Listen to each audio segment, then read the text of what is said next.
چاہیے، یہ practice dirty ختم کرنی چاہیے کہ 10 سال 12 سال 15 سال سے لوگ مسنگ ہیں اور پتہ نہیں. بہت سے ایسے جن کو میں جانتا ہوں، شروع میں جب وہ مسنگ ہوئے تو کہا جاتا تھا کہ ہفتے بعد آ جائیں گے. ہم لوگ کہتے تھے 2 ہفتے بعد آ جائیں گے، 3 ہفتے بعد آ جائیں گے، اور پھر سال ہر سال گزر گئے.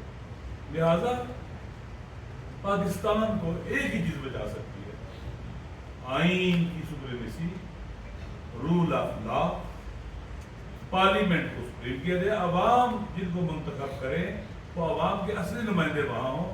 آج جو بجٹ بنا ہے، اگر عوام کے اصلی نمائندے وہاں ہوتے یہ بجٹ نہیں بن سکتا. گویا انہوں نے بجٹ بنایا جن کو پرواہ نہیں ہے اپنے عوام کی. بدترین بجٹ پاکستان کی تاریخ کا، عوام کش، غریب کش بجٹ پاکستان کی تاریخ کا، ایک بم کی طرح ان کے سر پر پڑا ہے. اس بجٹ سے مہنگائی مزید بڑھے گی، غربت بھی بڑھے گی. مہنگائی بڑھے گی، حتماً غربت بڑھے گی. ہو ہی نہیں سکتا کہ مہنگائی بڑھے اور غربت نہ بڑھے. انفلیشن بڑھے گا، افراط زر بڑھے گی، مشکلات پیدا ہوں گی.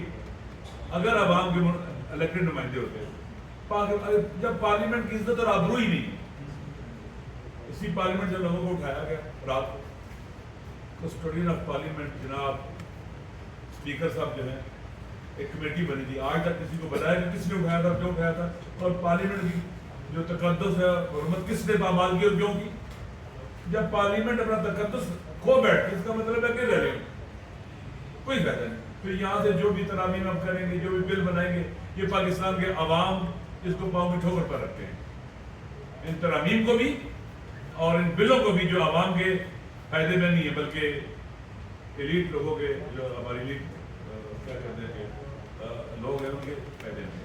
اس لیے پاکستان کے عوام